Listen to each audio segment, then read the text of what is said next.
Good day, class. Now I'll teach you how to create a script. Script is the editor of MATLAB. Okay, it is where we create our program and our calculations. We can create our program and calculations here in command window, but the problem is we can't save it. Okay, we can't save it. We need an editor that can save our program and our calculations. Okay. So to create a script, let's go to our current folder section. Then let us create a new folder at this section by pressing right click or clicking right click. Then let's choose folder. Okay. Or choose new, then folder. Okay. Let's name it practice 1. Okay, class. Remember, in naming folders and script, start it with letters, not with numbers or spaces. Then, if you want to use space, use underscore. Okay? If you have a wrong naming for your folder and for your script, it will make an error when you run your command. Okay, so practice underscore 1. Okay, it's already published. Then let's enter at practice 1.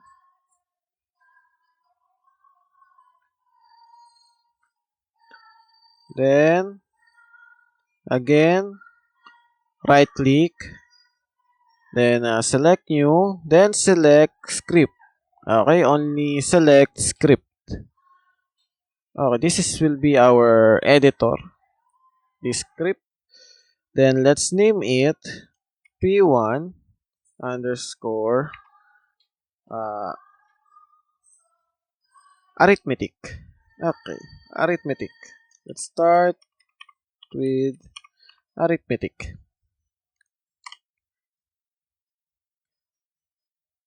Okay. Then double click the script to open it.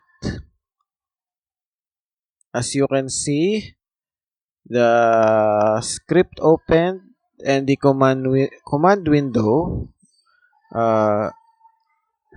reduced to a small version of itself, but also the script is also small. Let us use the minimize tool strip at the toolbar here. But before that, I will explain to you the environment of the script. Okay, we have here the title of the script. So this is a .m file or .m format file for MATLAB. If you convert it or use it to Visual Studio, the format will become a C++ format file. Okay. So this is the script environment. If you press enter, okay, it will create new lines and new numbers. Then if you press backspace, it will delete the added numbers and the deleted lines. Okay. So here in the script,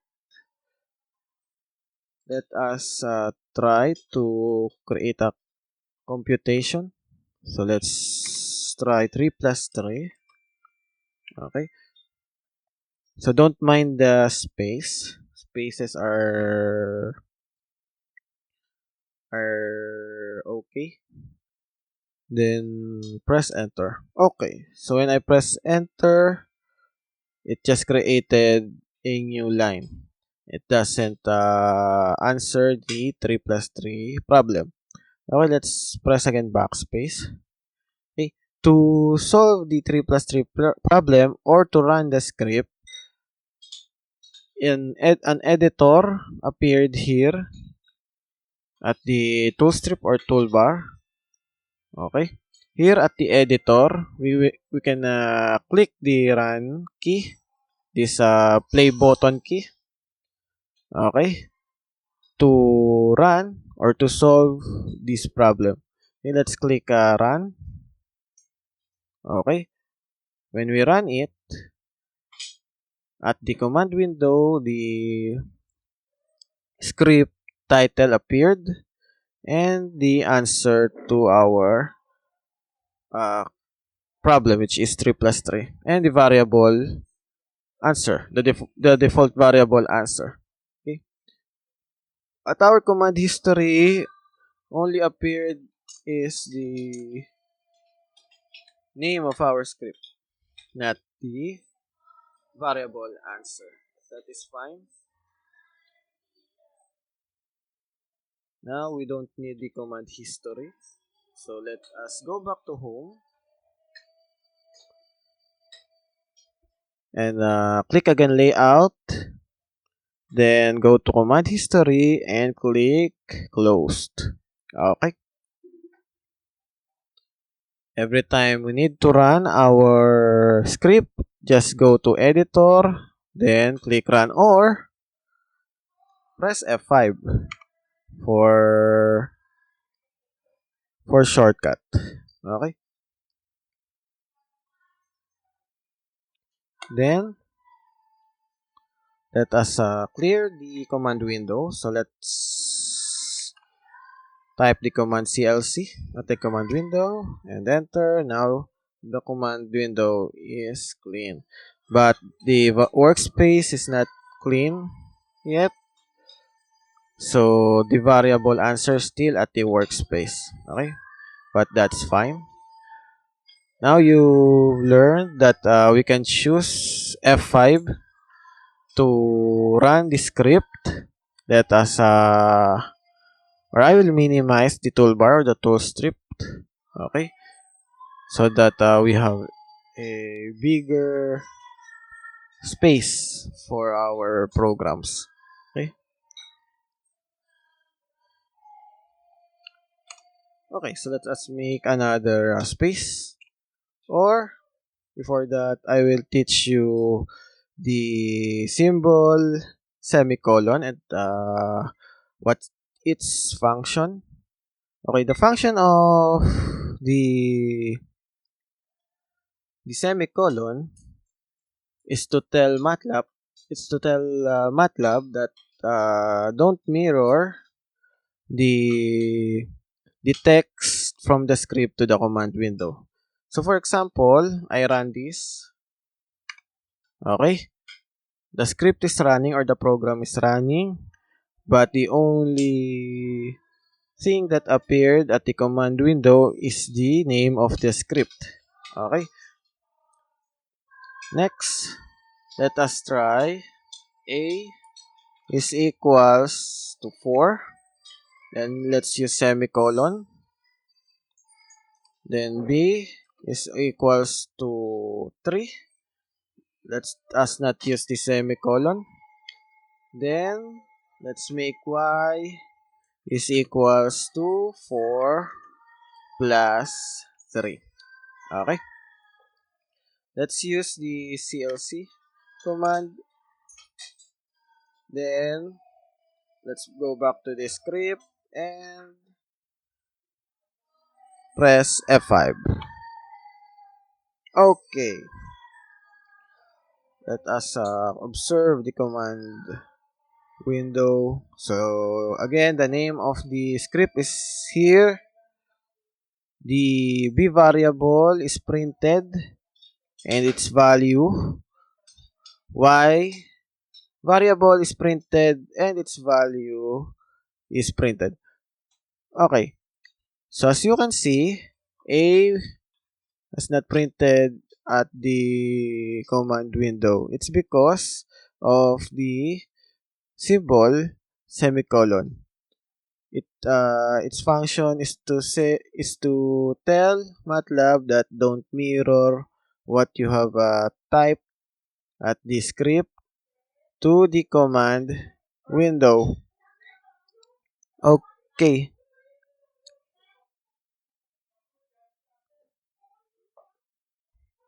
Okay.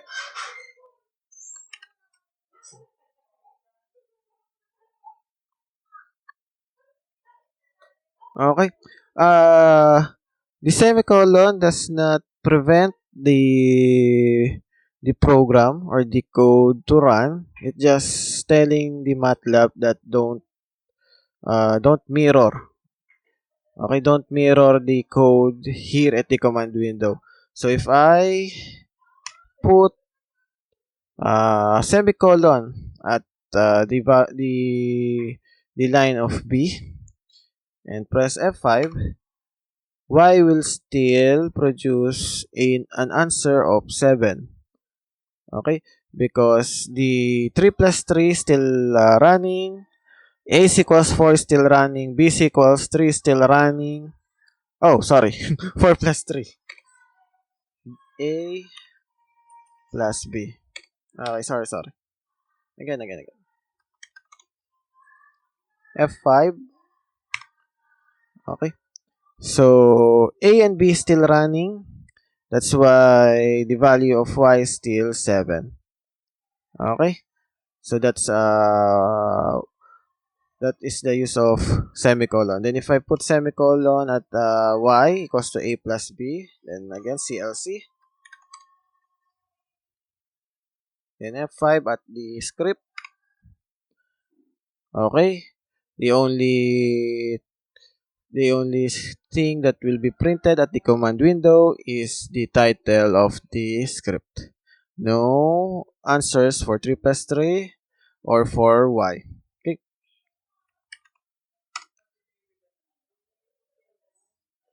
Let's erase the Y. For our next example. For our next example, I just want to show you the arithmetic symbols used in MATLAB.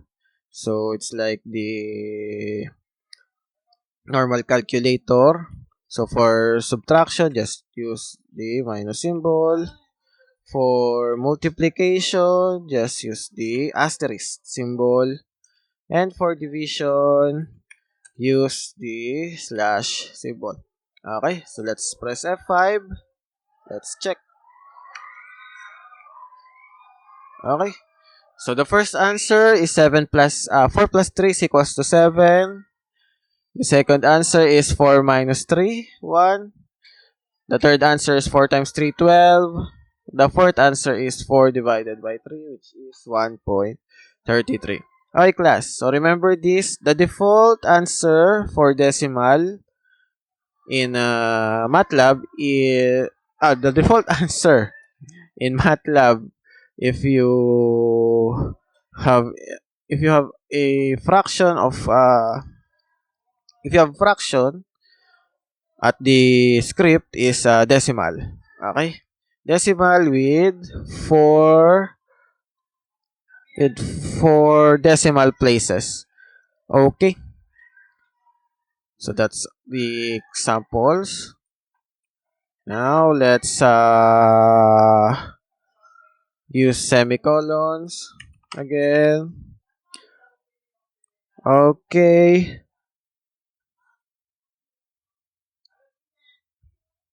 Okay. Next, for my example in arithmetic script, I will just show you that MATLAB follows the rule of algebra or the rule of arithmetic. Okay? If we have a problem like 5 minus 3 times 6 divided by 2, okay? So, the proper way of answering this is a parenthesis first. Okay, then the exponents. Then, division. Okay, division first. Division first, especially if especially from left to right, then multiplication, then addition, then subtraction. Okay, so the answer here will be 6 divided by 2, 3. 3 times 3, 9. 9 minus 5. So, or 5 minus 9 is equals to negative 4. So, let's press F5. Okay, negative 4. So, let's use a reference calculator. Yeah, let's use a reference calculator for our calculation. Next, let's use semicolon. So that for our next example, the answer for this code will not appear at the command window.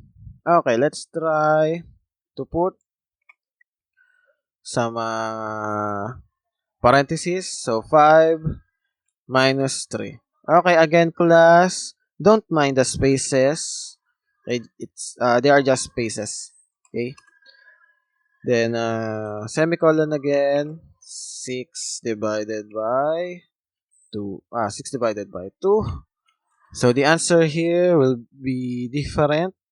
Okay. So let's start from 6 divided by 2. So this is 3. Then 5 minus 3, 2. 2 times 3, 6. Okay. Then let's press again F5 at the script.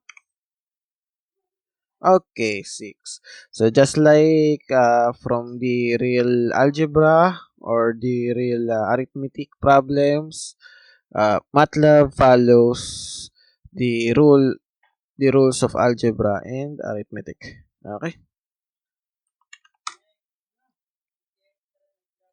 So let's